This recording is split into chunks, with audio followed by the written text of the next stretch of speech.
What is up, guys? This is Mike from Valence, Redemption Eternal WoW, and I got a 3.3.5a Destruction Warlock guide for you guys here today. It is a full rundown of the entire Destruction spec, going over glyphs, gems, enchants, buffs, professions, rotation, add-ons, the whole 9 yards for Destruction. I will be doing a demonology video next, and possibly an affliction video, so you guys should know a lot about Warlocks by the time you're done with me. I do consider myself a fairly good Warlock because I've played a Warlock for about 5-6 years on retail. And I hope you guys enjoy the video. Let's press on. Alright, so let's go over the first and most important thing in the destructive class, or pretty much in any class in World of Warcraft, is the spec. So I'm just going to pan through this slowly, and so make sure you get every point similar to what I have, because the smallest little mistake can cost you a little bit of DPS, and this guide is to help you get the most amount of damage. So let me point out some important things in this spec.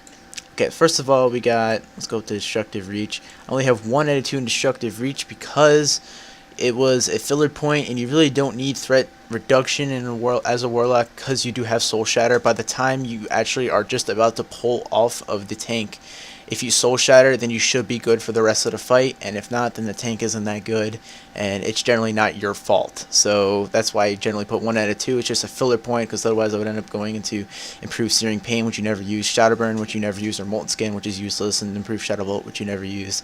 So the next point is Improved Soul Leech, which can help return health. Is it health? Yeah, just health to yourself. And then Improved Soul Leech gives you the 1% of your maximum mana per 5 seconds to your party in raid, which is the raid buff replenishment, and it's pretty nice. Make sure you don't spec into Shadow Fury. Some people like to spec into that spec for Professor Putricide, because the ads are bugged on the server. If you just do one quick stun or fear or any type of crowd control onto the the orange or green oozes, they disappear. So people like to go into Shadow Fury to quickly throw off a cast. I mean, come on, it takes a second and a half to put off a fear, so it's really just a waste of points to put a point in Shadow Fury. So let's go into the Demonology tree.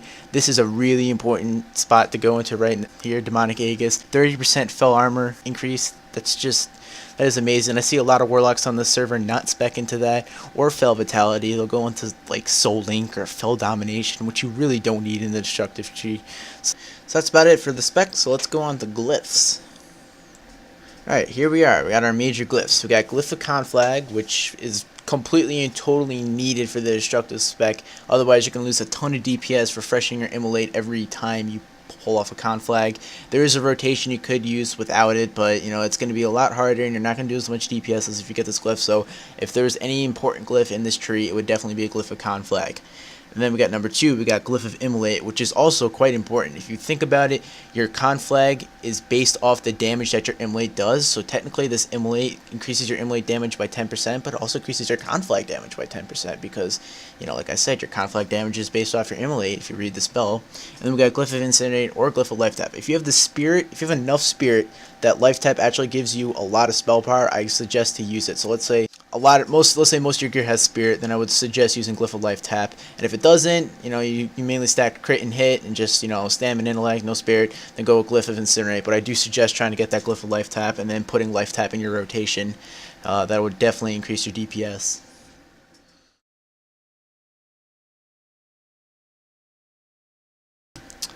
Alright, so let's get into your gems, enchants, and what you're basically going to be gearing for, what your main stats, what you're looking for. So let's get into hit rating. Hit rating is one of your most important things. It what makes your spells hit the boss, obviously.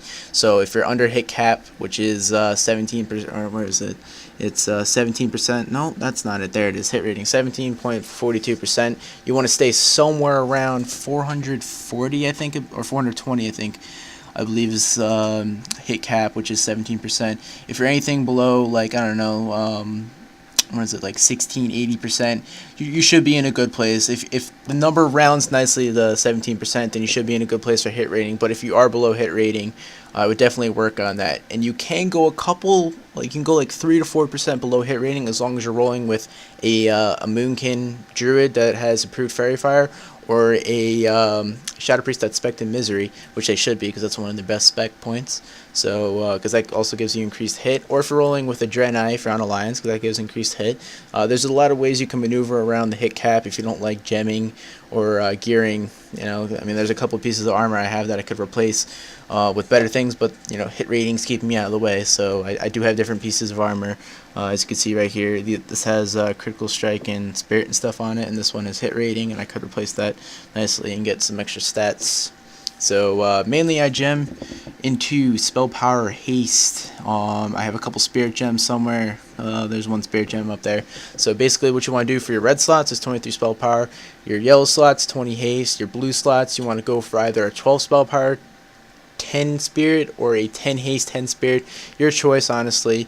I probably prefer the 12 spell power 10 spirit, because that gives you a lot of spell power, because fell armor gives you increased spell power based on your spirit. That's why I mainly stack spirit gear, as I said before. So that's really about it. I'm gonna do one rundown on my gear. And also my mated gem right now is 25 spell power minor speed increase. I'm going to change that to chaotic Skyflare diamond, which would probably be better for my class. Only reason I don't have it was I don't think I had the materials to make it, or something in that category, or like I didn't have the pattern to make it. I also have light weave embroidery, which increases my spell power by 295 for 15 seconds, which is nice. I do suggest tailoring as a profession for Warlocks. I also suggest enchanting, because you get this nice 43 spell power combined from both your rings. You know, anything you can do to get extra spell power, especially with the Band of Ashen Endless Destruction, it's pretty nice. So let's go on to your rotation, and we'll wrap up this video. Alright, so we're going to get into the destruction rotation real quick. It's pretty simple. Make sure you have your fell armor and spellstone equipped and ready to go. You're going to start off with your curse. It can either be Curse of Doom or Curse of Elements, depending on if there's either another Warlock doing Curse of Elements, or an Unholy DK spec correctly, or a Moonkin spec correctly, because they have the same debuff. So let's get into the destruction rotation. You're going to throw off an Immolate, Chaos Bolt, then Conflag, and then basically Incinerate until your Immolate duration on target, your debuff, is at 2 seconds. And then you're going to cast another Immolate, Chaos Bolt, Conflag, Incinerate, Incinerate, Incinerate, Incinerate again, rinse and repeat. That's basically the rotation. It's pretty simple. It's easy. There's no flaws to it at all. I find it the best rotation there's for a Destruction Warlock. And basically, every time you're about to go for a new Incinerate Spam, that's when you can pop your Trinkets, whether they be Haste Trinkets, like I have 2 Haste Trinkets, and then I have my Orc Racial, which increases my spell power. So I just cycle through my Racial cooldowns and whatnot. Watch your threat meter. If you start beginning to pull aggro, then Soul Shatter, and then you should be good for the rest of the fight. Stay alive, do good DPS, and I'm going to go over add-ons right before the end of the video. So I hope this helped. Alright, so we're going to go over my non-UI based add-ons, which will come down to 3 main add-ons, which you should have on basically any class: Omen Threat Meter, Recount, and Deadly Boss Mods. Omen Threat Meter because you want to keep track of your threat, make sure you're not going to pull. So get ready for your Soul Shatter if you're getting close to the tank's aggro. Recount to track your damage, make sure you're doing well, and if you're not doing well, come reference back to this video, see what you're doing wrong, and try and fix whatever you're doing wrong. Daily Boss Mods is a really nice loadout to have while you're raiding, because it tells you different aspects of the boss fight. It helps a shit ton, and I completely and totally suggest all 3 of these add-ons. You may not be able to run Recount completely. Some people lag with it. I'll put the download links to all 3 of those add-ons in the description, and that's about it. So please comment, like, and subscribe Valence's YouTube channel. Come back and watch different guides to different classes. If you have any more questions, you can leave a comment below. I'd be glad to help you out in-game or in the comment section below, whatever you want to do. And that's about it. This has been Mike, or Mac Daddy Pimp, or Necrophiliac, whatever you want to call me. So that's me signing out. Peace.